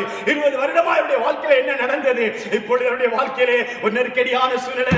ஏசா வருகிறான், 400 பேரோடு வருகிறான், ஒரு பெரிய சேனையோடு வருகிறான் என்கிற செய்தியை கேட்ட பொழுது இனி ஆசீர்வாதத்தை பெற வேண்டுமே ஆனால் ஆண்டவரிடத்திலே மட்டும்தான் பெற முடியும். அவனுக்கு ஆடு இருக்குது, மாடு இருக்குது, சொத்து இருக்குது, சுகம் இருக்குது. ஆனா இதை காட்டிலும் ஒரு ஆசீர்வாதம் அவனுக்கு தேவைப்படுகிறது. அவன் முழங்கால் படியிடுகிறான், தேவ சமூகத்திலே முழங்கால் படியிடுகிறான், தேவ சமூகத்திலே முழங்கால் படியிட்டு, தேவ சமூகத்திலே முழங்கால் படியிட்டு, யாக்கோபு தேவ சமூகத்திலே முழங்கால் படியிட்டு ஆண்டவரை நோக்கி பார்க்க ஆரம்பிக்கிறான், தேவனை நோக்கி பார்க்க ஆரம்பிக்கிறான். ஆண்டவரே எனக்கு இறங்க வேண்டும் ஐயா, ஆண்டவரே எனக்கு இறங்க வேண்டும் ஆண்டவரே. அவருடைய முழங்கால் வலிக்க ஆரம்பிக்கிறது, முழங்காலிலே வலி ஏற்பட ஆரம்பிக்கிறது. இன்னும் கதறிக்கொண்டிருக்கிறான், இன்னும் கதறிக்கொண்டிருக்கிறான். எனக்கு உதவி செய்ய வேண்டும், எனக்கு உதவி செய்ய வேண்டும். பலனற்றவன் ஆண்டவரே, ஞானமற்றவன் ஆண்டவரே, ஐயா நான் உம்முடைய சமூகத்தில் வந்திருக்கிற ஆண்டவரே. ஆண்டவரோடு போராடி கொண்டிருக்கிறான், ஆண்டவரோடு போராடுகிறான். கால் வலிக்குது, கால் வலிக்க ஆரம்பிக்குது, முழங்கால் வலிக்க ஆரம்பிக்குது. இன்னும் தேவனோடு போராடி கொண்டிருக்கிறான். இன்னும் போராடி கொண்டிருக்கும் பொழுது இங்கே வேதம் சொல்லுகிறது, அவன் ஜெபம் பண்ணி பண்ணி போராடி போராடி போராடி அவனுடைய தொடை சண்டு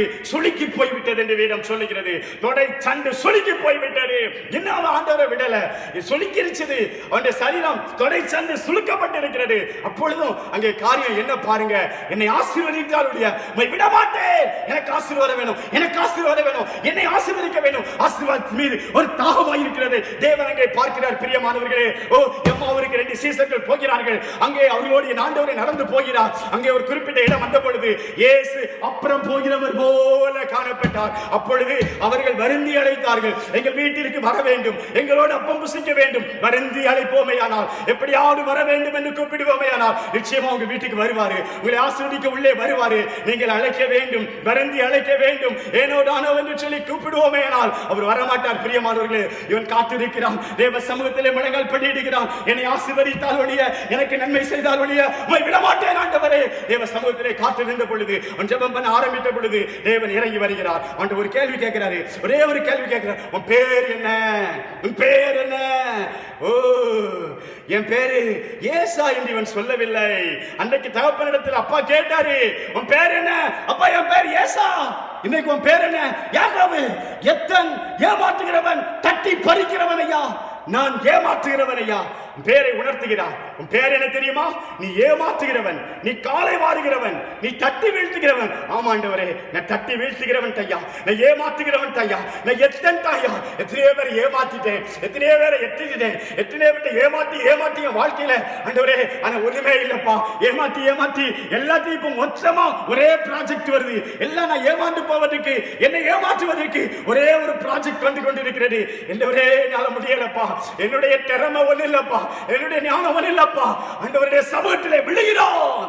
வேதம் சொல்லுகிறது, அங்கே எங்கே அவன் மனம் திரும்பி ஒரு டர்னிங் பாயிண்ட், ஒரு திருப்பு முனை, ஒரு பிரேக்கிங் பாயிண்ட் அவனுடைய வாழ்க்கையில உண்டாகிறது. இதான் அவனுடைய வாழ்க்கையை திருப்புகிறது. இதுக்கு முன்னாடி அவனுடைய வாழ்க்கை, அதுக்கு முன்னாடி பெனியலுக்கு முன்னுள்ள அனுபவம், பெனியலுக்கு பின்னுள்ள அனுபவம் என்று ஒன்று இரண்டாய் திரும்புகிறது. பழைய அனுபவம் இருள், பழைய அனுபவம் ஏமாற்றுவது, பழைய அனுபவம் பொய் சொல்லுவது, பழைய அனுபவம் வாழ்க்கையிலே அது ஒரு கண்ணீரின் அனுபவம். அது அவனுடைய வாழ்க்கையில் எப்படியாவது முன்னேற வேண்டும் என்று ஏமாற்றுகிற ஒரு அனுபவம். இது புதிய அனுபவம். பெனியேலின் அனுபவத்தில் தேவ பிரபுவாய் மாற்றப்படுகிறான். அவனுடைய பெயர் மாற்றப்படுகிறது. யாக்கோபு என்கிற பெயரை முதலாவது தேவன் மாற்றுகிறார். இந்த பெயர் இருக்கிற வரைக்கும் நீ ஏமாற்றிக்கிட்டே இருப்ப. நீ எத்தனை நாள் இருப்பாய்? தேவ பிரபு, இனி உன் பெயர் தேவ பிரபு, இஸ்ரவேல் என்ற அவனுடைய பெயரை தேவன் மாற்றுகிறார்.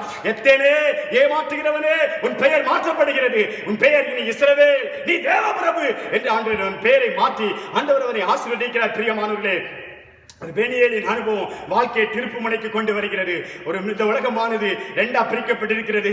கிறிஸ்துவுக்கு முன், கிறிஸ்துவுக்கு பின். இப்ப 2021 வருஷத்துல இருக்கிறோம். இது கிபி 2021 வருஷம். கிறிஸ்துவுக்கு பின் 2021 வருஷம் அப்படின்னு சொல்லுகிறோம். கிறிஸ்துவுக்கு முன் உள்ள வருஷங்கள், கிறிஸ்துவுக்கு பின் உள்ள வருஷம் என்று பிரிக்கப்படுகிறது. யாக்கோபுக்கு பெனியேலின் அனுபவத்துக்கு முன், பெனியேலின் அனுபவத்துக்கு பின் என்று பிரிக்கப்படுகிறது. அருமையான தேவ பிள்ளைகளே, நம்முடைய வாழ்க்கையிலே நாம் கிறிஸ்துவுக்கு முன் உள்ள வாழ்க்கை, கிறிஸ்துவுக்கு பின் உள்ள வாழ்க்கை என்று நம்முடைய வாழ்க்கை இரண்டாய் பிரிக்கப்படுகிறது. ஒருவன் கிறிஸ்துவுக்குள் இருந்தால் ஒரு சிருஷ்டியாய் இருக்கிறான். பழையவைகள் எல்லாம் ஒளிந்து போயின, எல்லாம் புதிதாயின. இப்ப புது மனுஷனாய் மாறுகிறான். கிறிஸ்துவுக்குள் வரும் பொழுது அவன் பழைய மனுஷன் அல்ல, பழைய மனிதன் கழிந்து போடப்படுகிறது. ஒரு புதிய மனிதனை அவன் தெரிந்து கொள்கிறான். நீ புது மனுஷன், நீ புது மனுஷி, நீங்கள் புது மனுஷனாய், புது மனுஷியாய் நீங்கள் மாற்றப்படுகிறீர்கள். ஒரு புது மனுஷன்ங்கிற அனுபவம் கிறிஸ்துவுக்குள்ள வரும் பொழுது கிடைக்குது. இந்த மனுஷனுடைய வாழ்க்கையில் ஒரு புதிய மனுஷனாய் மாறுகிறான். இஸ்ரவேல் என்கிற பெயர் அவனுக்கு கிடைக்கிறது. உடைய வாழ்க்கையில தேவன் இடைபெறுகிறார். அருமையான சகோதரனை இடைபெறுகிறார். அருமையான சகோதரின் வாழ்க்கையில தேவன் இடைபெறுகிறார். உங்களையும் தேவன் மாற்ற விரும்புகிறார். இன்றைக்கு உங்களை ஆசீர்வதிக்க விரும்புகிறார். உங்களுக்கு தேவன் வாக்கு கொடுக்க விரும்புகிறார். ஒரு நாளிலே ஆண்டவர் சொன்னார், என்கிற ஒரு மனிதன் வந்து கொண்டு இருக்கிறான். ஆண்டவரை தேடி வந்து கொண்டு இருக்கிறான். ஆண்டவருடைய சமூகத்துக்கு வரும் பொழுது ஆண்டவர் அவனை பார்த்து சொன்னார், இதோ கபடு அற்ற உத்தம இஸ்ரவேலன் என்று ஆண்டவர் அவனை பார்த்து சொல்லுகிறதை பார்க்கிறோம். இவனிடத்தில் ஒரு கபடு கிடையாது. இவன் கபடு இல்லாத உத்தம இஸ்ரவேலன் என்பதாய் தேவன் அவனை பார்த்து சொல்லுகிறதை நாம் வேதத்திலே பார்க்கிறோம். பிரியமானவர்களே, நீங்கள் யோவான் எழுதின சுவிசேஷத்தில் 1ஆம் அதிகாரத்தை பார்ப்பீர்களேயானால் அங்கே சொல்லப்பட்டிருக்கிறது. 47வது வசனம், இயேசு நாத்தான்வேல் தம்மிடத்திலே வர கண்டு அவனை குறித்து, இதோ கபடில்லாத உத்தம இஸ்ரவேலன் என்று ஆண்டவர் அவனை பார்த்து சொல்லுகிறதை பார்க்கிறோம். இவன் ஒரு கபடி கிடையாது. இவன் யாக்கோபுங்கிற சுபாவமே இல்லை. நாம் பள்ளியில படிக்கும் பொழுது அங்குள்ள மாணவர்கள் சொல்லுவார்கள், கிறிஸ்தவ பள்ளி, ஆகவே ஒருவன் ஏமாற்றுகிறவனா இருந்தால் அவன் யாக்கோபு, அவன் எத்தன் என்று சொல்லுவார்கள். எத்தன் யாக்கோபு என்று சொல்லுவார்கள். அதாவது ஒருவன் ஏமாற்றுகிறவன், எட்டுகிறவன், மற்றவர்களை ஏமாற்றுகிறவன் என்றால் அவனுக்கு பெயர் எத்தன் யாக்கோபு என்று பெயர் வைப்பார்கள். ஆண்டவர் இங்க பெயர் வைக்கிறாரு, ஒரு மனுஷனுக்கு பெயர் வைக்கிறாரு, கபடி இல்லாத இஸ்ரவேலன், ஏமாற்றுத்தனமே இல்லாத இஸ்ரவேலன். இவன் இஸ்ரவேலன், கபடி இல்லை இவன் கிட்ட. மாத்திரமல்ல, அவனை பார்த்து சொல்லுகிறார், அதை காட்டிலும் இதிலும் மேலானவைகளை நீ காணப்போகிறாய். இஸ்ரவேலே, நாத்தான்வேலே, ஆண்டவர் சொல்லுகிறார். 50வது வசனம் சொல்லுகிறது, இதிலும் மேலானவைகளை, பெரிதானவைகளை காண்பாய், இதிலும் பெரிதானவைகளை காண்பாய், இதிலும் மேலானவைகளை நீ காணப்போகிறாய். நீ தேவனை விசுவாசித்தால் தேவ மகிமையை காணப்போகிறாய். மாத்தாளை பாட்டு, மரியாதை பாட்டு தேவன் சொன்ன காரியம். தேவ மகிமையை காணப்போகிறாய். இங்கே ஆண்டவர் சொல்கிறார், பெரிதானவைகளை காணப்போகிறாய், பெரிதானவைகளை காணப்போகிறாய். இதிலும் பெரிதானவைகள், எதிலும் பெரிதானவைகள், யாக்கோபு பார்த்ததை விட பெரிதானவைகளை நீங்கள் பார்க்க போகிறீர்கள். பின்னும் அவர் அவனை நோக்கி, வானம் திறந்திருக்கிறதையும் தேவ தூதர்கள் மனுஷகுமாரனிடத்திலிருந்து ஏறுகிறதையும் இறங்குகிறதையும் நீங்கள் இது முதல் காண்பீர்கள் என்று மெய்யாகவே உங்களுக்கு சொல்லுகிறேன். நாத்தான்வேலே, நான் உனக்கு பெரிய காரியம், இதிலும் பெரிதானவைகளை நீ காண்பாய் என்று சொன்னேனே, இதிலும் மகிமையானது நீ காண்பாய் என்று சொன்னேனே. என்ன மகிமையானது தெரியுமா? தேவ தூதர்கள் ஏறுகிறதை, தேவ தூதர்கள் இறங்குகிறதை இது முதல் நீ காணப்போகிறாய், இது முதல் நீங்கள் காணப்போகிறீர்கள். அன்றைக்கு யாக்கோபு கண்டான், தேவ தூதர்கள் ஏறுகிறவர்களாய், தேவ தூதர்கள் இறங்குகிறவர்களாய் அவன் இங்கே கண்டான். இன்றைக்கு உங்களை பார்த்து தேவன் சொல்லுகிறார், நீங்கள் கபடற்ற உத்தம இஸ்ரவேலன், நீங்கள் யாக்கோபு அல்ல. யாக்கோபை கண்டதை காட்டிலும், யாக்கோபுக்கு நான் கொடுத்த ஆசீர்வாதத்தை காட்டிலும் உங்களுக்கு கொடுக்க போகிற ஆசீர்வாதம் அது மேன்மையானது, அது உயர்வானது, அது உன்னதமானது, அது மகிமையானது, அது பெரியது. யாக்கோபுக்கு கொடுக்கப்பட்டது, அது ஒரு ஏணி வைக்கப்பட்டிருந்தது. அங்கே தேவ தூதர்கள் ஏறுகிறவர்களாய் இறங்குகிறவர்களாய் காணப்பட்டார்கள். இங்கே ஆண்டவர் சொல்லுகிறார், தேவ தூதர்கள் மனுஷகுமாரன் வானத்திலிருந்து ஏறுகிறதையும் இறங்குகிறதையும் இது முதல் நீங்கள் காண்பீர்கள். தேவ தூதர்கள் இறங்குவார்கள், ஏறுவார்கள். அங்கே ஏணியாய் மனுஷகுமாரன் காணப்படுகிறார். அங்கே ஒரு ஏணி வைக்கப்பட்டது. இங்கே ஏணியாய் தேவன் காணப்படுகிறார், மனுஷகுமாரன் காணப்படுகிறார். இவர் வழியாக நாம் ஏறி செல்ல முடியும், நாம் உயர்வை அடைய முடியும், நீங்கள் மேன்மை அடைய முடியும். இயேசு என்ற ஏணியில ஏறிட்டீங்கன்னா உங்க வாழ்க்கையில தோல்வி கிடையாது, உயர்வு தான் வரும், வெற்றி தான் வரும், ஆரோக்கியம் தான் உண்டு. இயேசுங்கிற ஏணியில ஏறி பாருங்க, இயேசுங்கிற ஏணியில ஏறி பாருங்க. இது முதல் தேவ தூதர்கள் குமாரனிடத்திலிருந்து மனுஷகுமாரனிடத்திலிருந்து ஏறுகிறவர்களாய் இறங்குகிறவர்களாய் உங்க வாழ்க்கையில அந்த ஆசீர்வாதம் வருகிறது. இதில் மேலான ஆசீர்வாதம் வருகிறது. யாக்கோபா இருக்கிறீர்களோ, இன்றைக்கு ஒரு பெனியேலின் அனுபவத்துக்கு வாங்க. ஐயா உம்மால் அன்றி என்னால் ஒன்றுமில்லை என்கிற அனுபவத்துக்கு வாங்க. யாக்கோபா அந்த அனுபவத்துக்கு வந்தான், யாக்கோபா அந்த அனுபவத்துக்கு வந்துட்டாரு. இனி என்னால் அல்ல ஐயா. அவனுடைய தொடை சுளுக்கி போயிருச்சு. ஆனால் வேதம் சொல்லுகிறது அவன் கர்த்தரையே சார்ந்து கொண்டான், கடைசி வரை ஆண்டவரையே சார்ந்து கொண்டான். அவன் தான் தனக்கு எல்லாம் எல்லாம் என்பதால் அவனுடைய வாழ்க்கையில தேவனுக்கு முதலிடம் கொடுத்து அவரை சார்ந்து வாழ்கிற ஒரு வாழ்க்கைக்கு நேராக வந்தான் என்பதால் வேதம் சொல்லுகிறது. பிரியமானவர்களே, இவரை குறித்தபடி வேதம் சொல்லுகிறதை பார்க்கிறோம். அவனை குறித்து வேதம் சொல்லும் பொழுது யாக்கோபு குறித்து என்ன சொல்லுகிறது பாருங்க. விசுவாசத்தினாலே யாக்கோபு தன் மரண காலத்தில் யோசேப்பினுடைய குமாரர் இருவரையும் ஆசீர்வதித்து தன் கோலின் முனையிலே சாய்ந்து தொழுது கொண்டான். கோலின் முனையிலே சாய்ந்து தொழுது கொண்டான் என்று யாக்கோபை குறித்து சொல்லப்பட்டிருக்கிறது. எத்தனையோ விசுவாச வீரர்கள் அங்கே இருக்கிறார்கள். சிங்கத்தின் வாயை கட்டினவர்கள், அக்கினியின் உக்கிரத்தை அவிழ்த்து போட்டவர்கள், ராஜ்யங்களை ஜெயித்தவர்கள், நீதியை நடப்பித்தவர்கள், விசுவாசத்தினாலே சற்று போன சரீரத்திலே பிள்ளையை பெற்றெடுத்தவர்கள், விசுவாசத்தினாலே அக்கினியின் உக்கிரத்தை எல்லாம் அவிழ்த்து போட்டவர்கள், இப்படி அநேக பக்தர்கள் விசுவாசத்தினாலே சாதித்தவர்கள் இருக்கிற இடத்துல இவனை பற்றி எழுதப்பட்டிருக்கிறது. இவன் விசுவாசம் என்ன? கோலின் முனையிலே சார்ந்து கர்த்தரை தொழுது கொண்டான். ஐயா யாக்கோபே, இனி உன்னால நடக்க முடியாது, உன் கால் சுளுக்கி இருக்கிறது, உனக்கு ஒரு கோல் அவசியமானது, உன் கோலை நீ பிடிக்கணும். இந்த கோலை பிடிக்கும் பொழுதுதான் எனக்கு ஒரு ஞாபகம் வருகிறது, என்னால் இல்லையா, என்னால் ஒன்றுமில்லையா, என்னால் எதுவும் சாதிக்க முடியாதையா, நான் பலவீனன் ஆண்டவரே, நான் பலவீனன் ஆண்டவரே, நான் ஞானம் இல்லாதவன் ஆண்டவரே, நான் திறமை இல்லாதவன் ஆண்டவரே, நான் கல்வி இல்லாதவன் ஆண்டவரே. ஐயா என்னுடைய வாழ்க்கையில என்னால ஒன்றும் செய்ய முடியாதப்பா, என்னுடைய புத்தியினால ஒன்றும் செய்ய முடியாதப்பா. எனக்கு ஒரு கோல் தேவைப்படுகிறது, எனக்கு ஒரு ஊன்றுகோல் தேவைப்படுகிறது. அவன் கோலின் முனையை பார்க்கும் பொழுதெல்லாம், இந்த கோலை பார்க்கும் பொழுதெல்லாம் தேவனை தொழுது கொள்கிறான், தேவனை ஆராதிக்கிறான். ஐயா இந்த கோல் தான் என் வாழ்க்கையில மாற்றத்தை கொண்டு வருகிறது. என் வாழ்க்கையில் அந்த பெனியேலின் அனுபவம் வரவில்லை என்றால், என்னை தொடவில்லை என்றால், என் தொடை நரம்பு சுளுக்கவில்லை என்று சொன்னால், நான் இன்னும் என்னுடைய பலத்தையே நம்பிக்கொண்டிருப்பேன், இன்னும் என்னையே நம்பிக்கொண்டிருப்பேன், என்னுடைய பலத்தையே நம்பிக்கொண்டிருப்பேன், ஓடிக்கொண்டிருப்பேன், சுயத்தை பார்த்து ஓடிக்கொண்டிருப்பேன். என்னுடைய சுயம் சாகடிக்கப்பட்டு என்னுடைய வாழ்க்கையில் உண்மை சார்ந்து கொள்ளும்படி, உண்மை நோக்கி பார்க்கும்படி எனக்கு செய்தீரே. தேவனை சார்ந்து வாழ்கிற ஜனமே, தேவனுக்காக வாழ்கிற ஜனமே, இன்றைக்கு அந்த யாக்கோபுடைய ஆசீர்வாதம் இவைகளிலும் மேன்மையானவர்களை, இவைகளிலும் பெரிதானவர்களை வாழ்க்கையில தேவன் செய்ய போகிறார். யாக்கோபுக்கு செய்ததை காட்டிலும் ஆட்டானுவேலோடு ஆண்டவர் சொல்லும் பொழுது இதிலும் மேன்மையானதை காணப்போகிறார், இதிலும் பெரிதானவைகளை காணப்போகிறார். இதுவரைக்கும் ஏனில தேவதூதர்கள் ஏறினாங்க, இறங்கினாங்க. இனி மனுஷகுமாரனிடத்திலிருந்து ஏறுவார்கள். மனுஷகுமாரங்கிற ஏனில நீங்க ஏறுவீர்கள், உயர்வை அடைவீர்கள், உயர்வை அடைவீர்கள், மேன்மை அடைவீர்கள். நீங்க படுத்திருக்கிற பூமியை நீங்க மேற்கே கிழக்கே தெற்கே வடக்கே பரம்படியான காரியங்களை தேவன் வாழ்க்கையில செய்து உங்களை பெருக பண்ணுவார், உங்களை மேன்மையடைய பண்ணுவார். தேவன் உங்களை உயர்த்துகிற தேவனாய் காணப்படுகிறார்.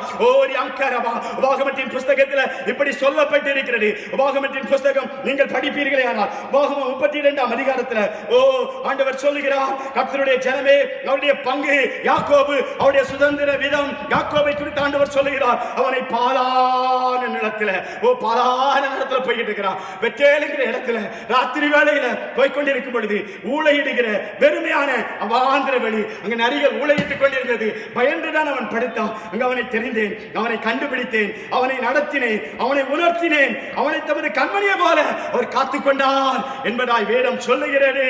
பூமியில் உள்ள உயர்ந்த ஸ்தானங்களின் மேல் அவனை ஏறி வரப்படுகிறவர், ஏறி வரப்படுகிறவர். பூமியில் உயர்ந்த ஸ்தானங்களுக்கு என்னை ஏறி வரப்படுவார், என்னை ஏறி வரப்படுவார். இந்த இயேசுங்கிற ஏணியில ஏறிட்டேனா பூமியின் உயர்ந்த ஸ்தானங்களை நான் அடைவேன். மேன்மை அடைவீர்கள், குறுக மாட்டீர்கள், குன்ற மாட்டீர்கள், குறுகிட மாட்டேன், குன்றிட மாட்டேன். என் தேவன் எனக்கு துணையாய் வரப்போகிறார். எனக்கு ஒரு ஏணி வைக்கப்பட்டிருக்கிறது, இயேசு என்கிற ஏணி வைக்கப்பட்டிருக்கிறது. என் பொருளாதாரத்தை உயர்த்த, என் ஆசீர்வாதத்தில் என்னை மேன்மையடைய பண்ண, என்னுடைய கல்வியில் உயர்வை தர, என்னுடைய படிப்பில் உயர்வை தர, என்னுடைய அழகில், என்னுடைய அந்தஸ்துல, என்னுடைய திறமையில எனக்கு உயர்வை தருவதற்கு, என்னுடைய சுபாவங்களை கட்டி எழுப்புவதற்கு நான் ஒரு ஏணியில படியில் ஏறிக்கொண்டிருக்கிறேன். இப்பொழுது யாக்கோபே, என் சுபாவம் மாறுகிறது, என் வாழ்க்கை மாறுகிறது. இப்போ நான் தேவ பிரபு, இப்பொழுது ஏமாற்றுகிறவன் அல்ல, இனி நான் ஏமாற்றுகிறவன் அல்ல, இனி என் தேவனுடைய வழியிலே நடக்கிறவன். தேவனுடைய சுபாவத்தின்படி தேவனுடைய கிறிஸ்துவின் ஜீவன் எனக்குள் வந்துவிட்டது. கிறிஸ்து எனக்குள் வருகிறார்.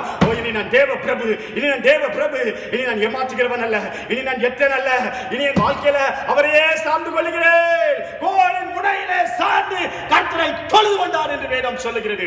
எத்தனை பெரிய விசுவாசம்! இதுதான் விசுவாசம், இதுதான் விசுவாசம். மலையை பெயர்ப்பதை காட்டிலும், சிங்கங்களின் வாயை கட்டுவதை காட்டிலும், அக்கினியின் உக்கிரத்தை அவிழ்ப்பதை காட்டிலும் என் பலவீனத்திலே என் தேவனுடைய பலன் பூரணமாய் விளங்கும் என்று சொல்லி நான் அவரை நம்புகிற விசுவாசம் இருக்கிறது.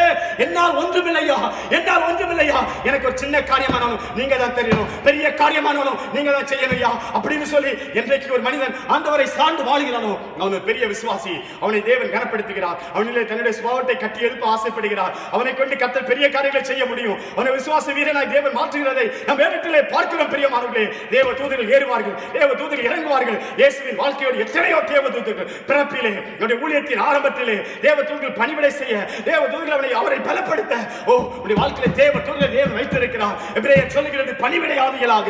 சங்கீதம் 91 சொல்லுகிறது பாதம் கல்லில் இடராதிருப்பதற்காக.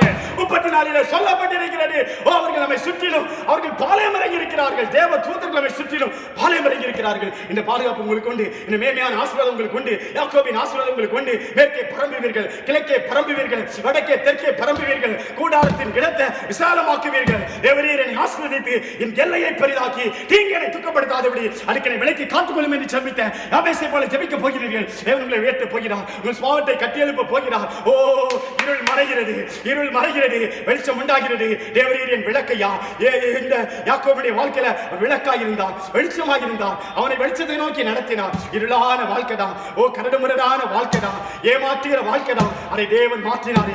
20 வருடம் 20 வருடம் 20 வருடம் தேவன் அவரோடு பேசினார். பேசின நாட்களிலிருந்து அவனை மாற்றுவதற்கு 20 வருடங்கள். ஆனா பவுலுடைய வாழ்க்கையில உடனே அவன் அந்த பரம தரிசனத்துக்கு கீழ்ப்படிந்தான் என்று சொல்லுகிறான். எனக்கு ஒரு பரம தரிசனம் வந்தது. அந்த பரம தரிசனத்துக்கு அகிரிப்பா ராஜாவே, நான் உடனே கீழ்ப்படிந்தேன், உடனே கீழ்ப்படிந்தேன். உடனே கீழ்ப்படிங்க, உடனே ஆசீர்வாதம் உண்டாகும். காத்திருக்க என்னுடைய வாழ்க்கையில 20 வருடங்கள் இருளான வாழ்க்கை நமக்கு வேண்டாம். இருளான வாழ்க்கை இன்றைக்கே நான் கீழ்ப்படியும் பொழுது, இன்றைக்கே அவருடைய சத்தத்தை கேட்க கற்றுக்கொள்ளும் பொழுது, இன்றைக்கே அவருடைய வெளிச்சத்தின் பாதையை நோக்கி வரும் பொழுது வெளிச்சம் முடிக்கிறது. கர்த்தரே சந்தோஷப்படாத, இருளில் இருந்தாலும் கர்த்தர் வெளிச்சத்திற்கு கொண்டு வருவார். என் இருளை என் தேவன் வெளிச்சமாக்குவார். அவர் அருளுகிற தீமை என் தலைமையில இருக்குது. நான் வெளிச்சத்தை இருளை கடந்து போக போகிறேன். தேவ மகிமை உங்க மேல உதிக்க போகுது. தேவ அபிஷேகம் உங்க மேல இறங்க போகுது. தேவ ஆவி உங்களை நிரப்ப போகுது. Thank you Jesus. நாம் ஜெபிப்போம். ஒரு கபரா பாபா ஷபரா பல்லதரி கபரா பாபா ஒரு கபரா பாபா ரபல பாபா ஷபரா பரி கபரா பாபா ஒரு கபரா பாபா ரபங்கலரா பாபா ரிஷபரா பல பரி கபரா பாபா ஒரு ரபல பாபா ரபல பரி கபரா ஷபரா பல பாபா ரிகபல பாபா. இன்னைக்கு நம்ம யாக்கோபு வாழ்க்கையை பார்த்தோம். யாக்கோபு பேரே யாக்கோபு எத்தான்.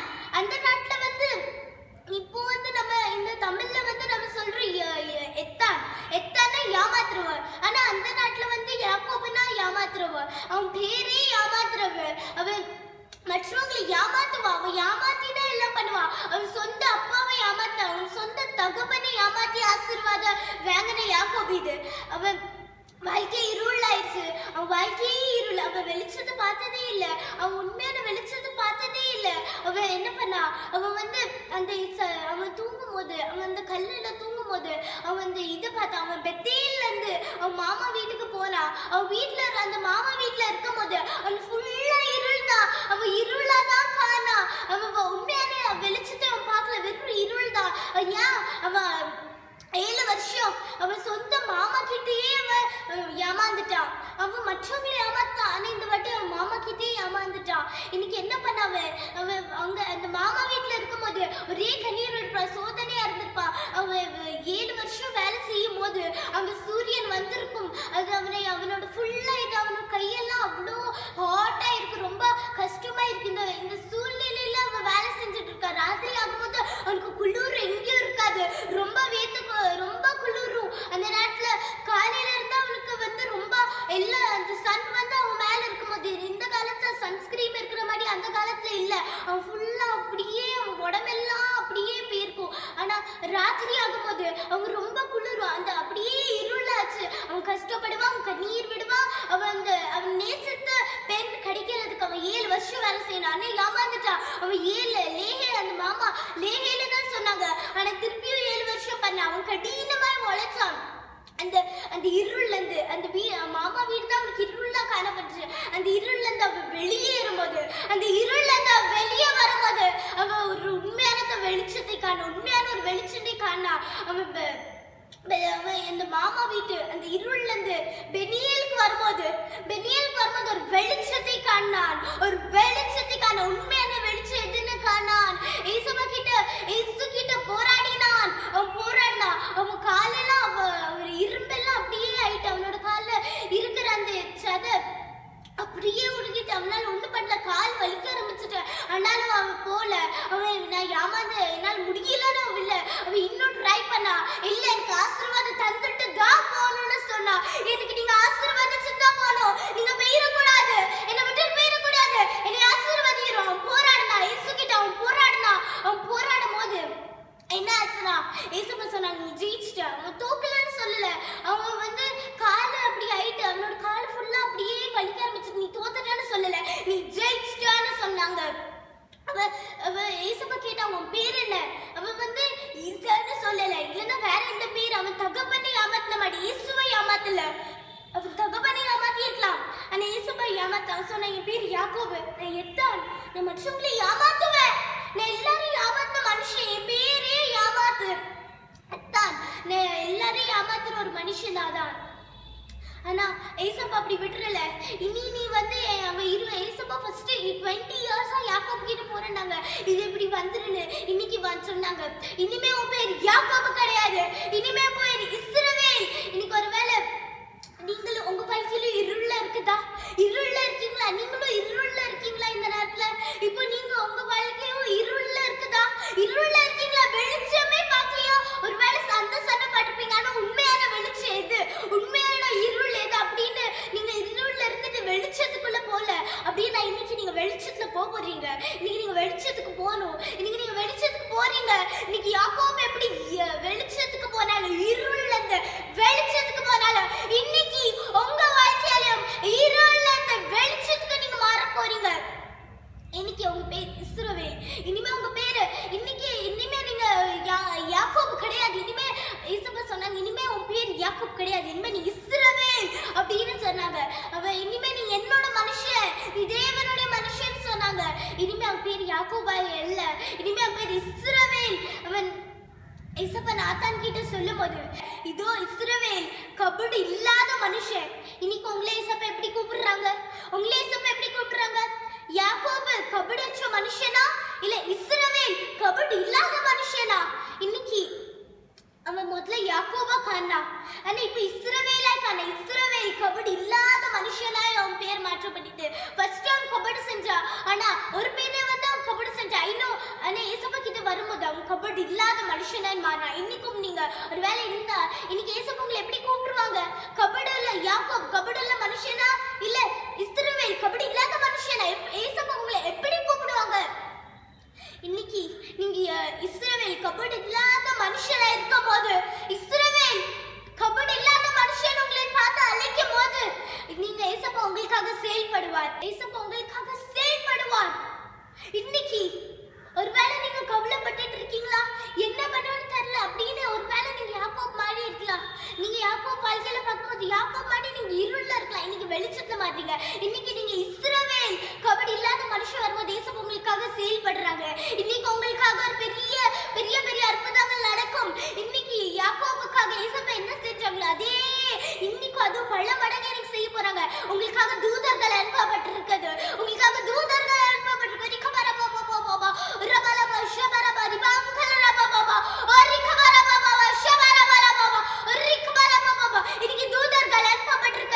தூதர்கள் உங்களை பாதுகாப்பாங்க.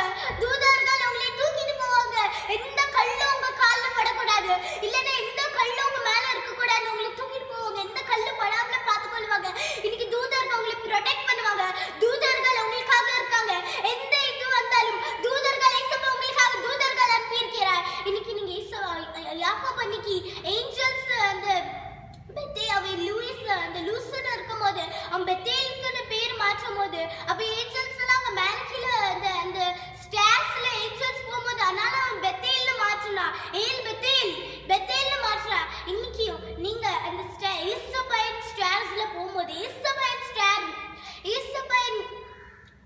நியாயப்படியில போகும்போது ஏசப்பா நியாயப்படியில போது உங்களுக்காக யாக்கோபுக்கு எப்படி ஆசீர்வதிச்சாங்களே, இன்னைக்கும் உங்களையும் இஸ்ரவேல் கபடு இல்லாத மனுஷனை இன்னைக்கு நீங்க மாற போறீங்க.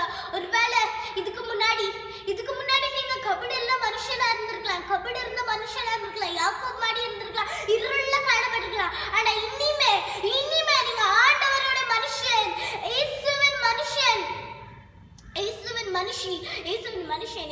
மனுஷியா நீங்க மாற போறீங்க. இனிமே இஸ்ரவேல் கபடு இல்லாத மனுஷன். இனிமே உங்க வாழ்க்கையில வெளிச்சம். இதுக்கு மேல நீங்க இஸ்ரவேல், இன்னைக்கு உங்க வாழ்க்கையில இனிமே நீங்க இஸ்ரவேல மாற போறீங்க. கபடு இல்லாத மனுஷன். இனிமே ஏசப்பா உங்களை கபடு இல்லாத மனுஷன் அழைக்கிறாங்க. இன்னைக்கு இனிமே ஏசப்பா உங்களை இஸ்ரவேல் கபடு இல்லாத மனுஷன் அழைப்பாரு. இன்னைக்கு ஏஞ்சல்ஸ் உங்களை காத்திருக்க போறாங்க. நீங்க ஏசப்பாவின் நியாயப்படியில ஏறும்போது உங்களுக்கு அற்புதம் காணப்போகுது.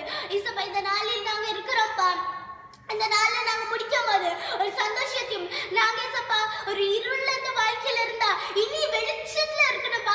ஒருவேளை யாக்கோப் கபடு இருந்த மனுஷனா, இனிமே இஸ்ரவேல் கபடு இல்லாத மனுஷனா இருக்கணும்ப்பா. நீங்க ஏசப்பா ஆசீர்வதிங்கப்பா. இன்னைக்கு இந்த செய்தியை கேட்டதுக்கு நன்றி. இதுக்கு மேல இருள் ஏசப்பா இருக்க கூடாது. உங்க ஏசப்பா தேவம் பிள்ளைகள் வாழ்க்கையில இருள் இருக்க கூடாது, வெளிச்சமா இருக்கணும். உண்மையான வெளிச்சத்தை இன்னைக்கு காண போறீங்க. நீங்க உண்மையான வெளிச்சத்தை இன்னைக்கு நீங்க காண போறீங்க. ஆசீர்வதிங்கப்பா. இந்த எல்லாவற்றையும் நீங்க கிருபை செய்யுங்க. இயேசுவின் மூலம் ஜெபிக்கிறேன் பிதாவே. ஆமென். ஆமென். நன்றியோடு உம்மை துதிக்கிறேன் ஆண்டவரே. உம்முடைய வல்லமை உம்முடைய பிள்ளைகளோடு இருப்பதாக, இருள் வெளிச்சமாய் மாறுவதாக, கரடு முரடானவைகள் மாறுவதாக, கோணலானவைகள் செமையாக்கப்படுவதாக. இயேசுவின் நாமத்தில் இன்றைக்கு உம்முடைய பிள்ளைகள் ஆசீர்வதிக்கப்படுவார்களாக. நன்மையும் கிருபையும் உம்முடைய பிள்ளைகளை தொடரும்படியாக ஜெபிக்கிறேன் ஐயா. வெளிச்சத்தை கட்டளையிடும்படியாக ஜெபிக்கிறேன். இருள் விலகி போவதாக. பெத்தேலின் அனுபவம், பெனியேலின் அனுபவம் ஐயா, எங்கள் பெனியேலின் அனுபவத்துக்குள்ள நடத்துங்கப்பா. உம்மை சார்ந்து வாழ்கிற அனுபவத்துக்குள்ள நடத்துங்கப்பா. வல்லமையும் கிருபையும் உம்முடைய பிள்ளைகளோடு இருப்பதாக. இன்றைக்கு உம்முடைய பிள்ளைகள் இந்த வசனத்தினால் ஆசீர்வதிக்கப்படுவார்களாக. உம்முடைய பிள்ளைகள் கபடி இல்லாத உத்தம இஸ்ரவேலனால் இவைகளில் மேன்மையானவைகளை பெரிதானவைகளை காண்பார்களாக. தேவ தூதர்கள் ஏறுகிறவர்களா இறங்குகிறவர்களா, ஏனையில் அல்ல மனுஷகுமாரனிடத்திலிருந்து இன்னைக்கு அந்த ஆசீர்வாதம் பிள்ளைகள் வாழ்க்கையில் உண்டாகும்படியாக ஜெபிக்கிறேன். இயேசுவின் நாமத்தில் பிதாவே. ஆமென். ஆமென். கர்த்தர் உங்களை ஆசீர்வதிப்பாராக.